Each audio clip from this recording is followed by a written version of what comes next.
कवि माघ विद्वान थे और अत्यंत दयालु भी। एक बार उनके क्षेत्र में दुर्भिक्ष पड़ा। अपना सारा धन पीड़ितों को बांट देने के कारण वे अभावग्रस्त हो गए। उनके पास मात्र उनका नवरचित ग्रंथ बचा। वे उसे लेकर राजा भोज के पास पहुँचे। राजा भोज उस ग्रंथ को देखकर दंग रह गए। उन्होंने उसके बदले कवि माघ को पर्याप्त धन दिया।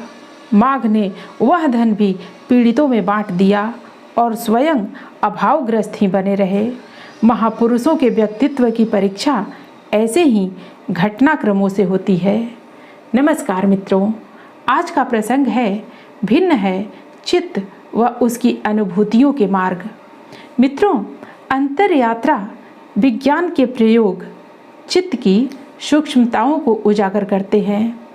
चित्त शब्द के रूप में छोटा है, लेकिन इसका अर्थ, इसकी व्यापकता बहुत बड़ी है। चित्त में हमारा समूचा संसार बीज के रूप में सिमटा है। हमारे जन्म जन्मांतर इसमें संग्रहित हैं। हमारे जीवन में जो कुछ घटित हो चुका है, जो घटित हो रहा है और जो भविष्य में घटित होगा, इन सभी के कारण हमारे अपने चित्त में उपस्थित हैं। अतीत, वर्तमान एवं भविष्य सभी कुछ इसमें है।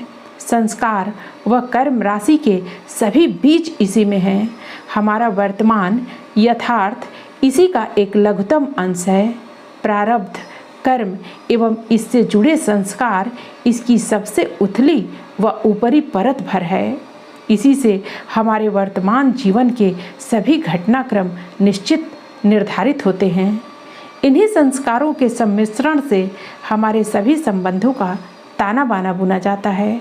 हमारी रुचियों, चाहतों, लालसाओं व प्रेरणाओं में रंग इन्हीं के द्वारा भरे जाते हैं। इस योग कथा में सूत्रकार ऋषि इस सत्य को अनेकों बार अनेकों ढंग से अभिव्यक्त कर चुके हैं। पिछली कड़ी में भी उन्होंने इसका सांकेतिक वर्णन किया था। इसमें कहा गया था कि प्रकृति के 3 गुण वास्तविक अर्थों में जीवन और जगत का कारण है। जीवन के जितने प्रकार हैं और जगत में जितने दृश्य हैं, उन सभी का कारण प्रकृति के 3 गुण हैं। एक कारण और अनेक कार्य सुनने में, समझने में अति विचित्र लगता है, पर सत्य यही है। चित्त में कर्म और संस्कारों की परिपक्वता से जिस प्रारब्ध का निर्माण होता है, उसी के अनुरूप प्रकृति के गुण उसके जीवन प्रदान करते हैं। इस जीवन में फिर से वासनाओं का उभार होता है। इसी के अनुसार वृत्तियाँ नए रंग में रंगती हैं। तब फिर प्रकृति के गुण इनके साथ मिलकर नए कर्म जाल की सृष्टि करते हैं। जीवन में चेतना के नए रंग उभरते हैं और जगत में नए दृश्य रचे जाते हैं। चेतन हो या अचेतन, जड़ हो या जीवन, अथवा फिर जगत का कोई भी रूप हो, प्रकृति के 3 गुणों का ही परिणाम है। प्रकृति के 3 गुणों का प्रवाह चेतन व जड़ में विभक्त होकर अनगिनत अनुभूतियों की सृष्टि करता है। इस सत्य को योग ऋषि पतंजलि अपने अगले सूत्र में प्रकट करते हैं। वस्तु साम्ये चित्त भेदातयोर विभक्तः पंथा। आइए इसका शब्दार्थ जान लेते हैं। वस्तु साम्ये, वस्तु की एकता में भी चित्त भेदात, चित्त का भेद प्रत्यक्ष है, इसलिए तयो, इन दोनों का पंथा, मार्ग, विभक्त अलग अलग है। अब इसका भावार्थ जान लेते हैं। चित्त और उसके द्वारा देखी जाने वाली वस्तु का मार्ग अलग है, तभी तो एक ही वस्तु चित्त भेद से भिन्न भिन्न अनुभूति प्रदान करती है। महर्षि पतंजलि के इस सूत्र का सत्य समस्त सृष्टि में संव्याप्त है। इस जगत में अनेक दृश्य हैं, साथ ही इन्हें अनुभव करने वाले चित्त अनेक हैं। इन अनेक का अनेक के साथ संजोग अनेकानेक अनुभूतियों की सृष्टि करता है। ये अनुभूतियाँ ही हमारे जीवन को दर्शाती हैं और परिवर्तित भी करती हैं। यहाँ तक कि वस्तु एक होने पर भी अनेक चित्त उसकी अनेक प्रकार से अनुभूति करते हैं और कई बार तो ऐसा भी होता है कि एक ही वस्तु की अनुभूति एक ही चित्त भिन्न भिन्न अवस्थाओं में भिन्न भिन्न ढंग से करता है।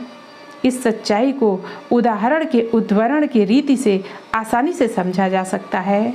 इसके उदाहरण के रूप में अपने घर परिवार की सच्चाई सामने रख लेते हैं।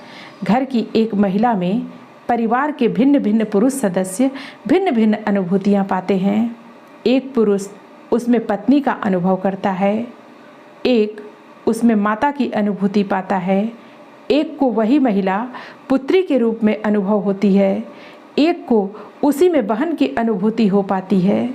घर की महिला के रूप में व्यक्ति तो एक ही है, परंतु उसे अनुभव करने वाले चित्त अनेक हैं। प्रत्येक चित्त अपने संस्कार व कर्म व्यवस्था के अनुरूप उसकी अनुभूति पाता है। इसमें से हर एक की अनुभूति सत्य है। संस्कार व कर्म का उभार प्रत्येक चित्त की वृत्तियों को जिस रंग में रंग रहा है उसी के अनुरूप उसे अनुभूति प्राप्त हो रही है। इस तरह वस्तु की एकता में चित्त का भेद प्रत्यक्ष हो रहा है।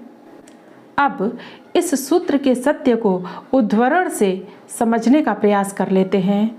चित्त में संस्कारों व कर्म राशि के अनुरूप उसमें किसी न किसी गुण का प्राबल्य रहता है। एक ही चित्त तमोगुण प्रधान हो सकता है, रजोगुण प्रधान हो सकता है और उसमें सतोगुण की प्रधानता भी हो सकती है। बस इसके लिए संस्कारों व कर्मों का परिमार्जन चाहिए। चित्त शुद्धि के क्रम के अनुसार एक वस्तु या दृश्य को अनुभव करने का ढंग भी बदल जाता है। इसे हम महायोगी भर्तृहरि के जीवन प्रसंग से समझ सकते हैं। भर्तृहरि ने राजा के रूप में नीति शतक, प्रेमी के रूप में श्रृंगार शतक एवं योगी के रूप में वैराग्य शतक की रचना की। उनके द्वारा चित्त शुद्धि के प्रयास से चित्त की अवस्थाएं बदली और साथ ही उनकी जीवन अनुभूतियों में भी अंतर आया। जगत व जीवन को यदि एक वस्तु कहें तो इसे उन्होंने अपने चित्त के भेद के अनुरूप भिन्न भिन्न कालों में भिन्न भिन्न रूपों में अनुभव किया। उनके जीवन की कथा कहती है कि महाराज भर्तृहरि योगी बनने से पूर्व अपनी पत्नी रानी पिंगला के प्रेम पास में बंधे थे। पिंगला में उन्हें गहरी आसक्ति व मोह था। उनसे दूर रहने की उन्हें कल्पना भी नहीं होती थी। इतनी गहरी आसक्ति, इतना प्रबल मोह और इतना अथाह प्रेम उनके चित्त के संस्कार व कर्म के अनुसार थे। रानी पिंगला के साथ के उनके पूर्व कर्मों ने और उनसे जुड़े संस्कारों ने उन्हें उनसे बांध रखा था। एक सी अवस्था में उनके चित्त में रजोगुण का प्राबल्य था और अनुभूतियाँ भिन्न थीं। रानी पिंगला को देखते ही उनका मन श्रृंगार रस से आपूरित हो उठता था।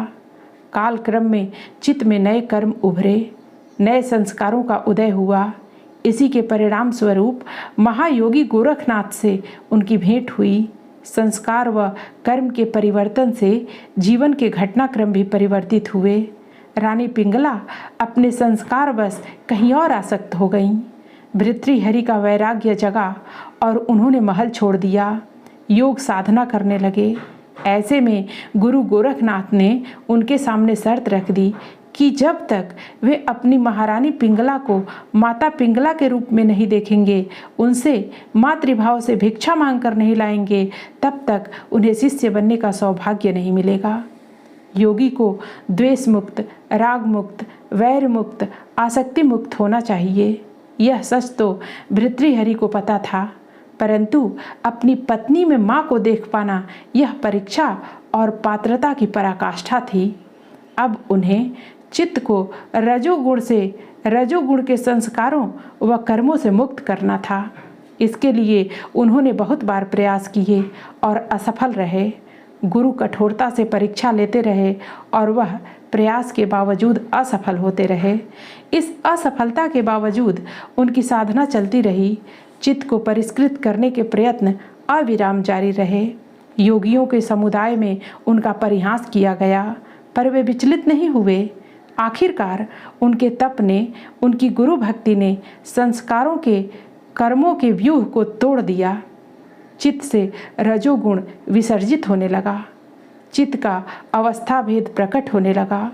अब वे सतोगुण में प्रतिष्ठित हो गए। अनुभूति बदल गई। उन्होंने रानी पिंगला को माता की श्रद्धा से देखा। उनमें जगन माता की उपस्थिति प्रत्यक्ष कर श्रद्धा से प्रणाम करते हुए उनसे भिक्षा मांगी। अब राजा भृतृहरि योगी भृतृहरि बन गए।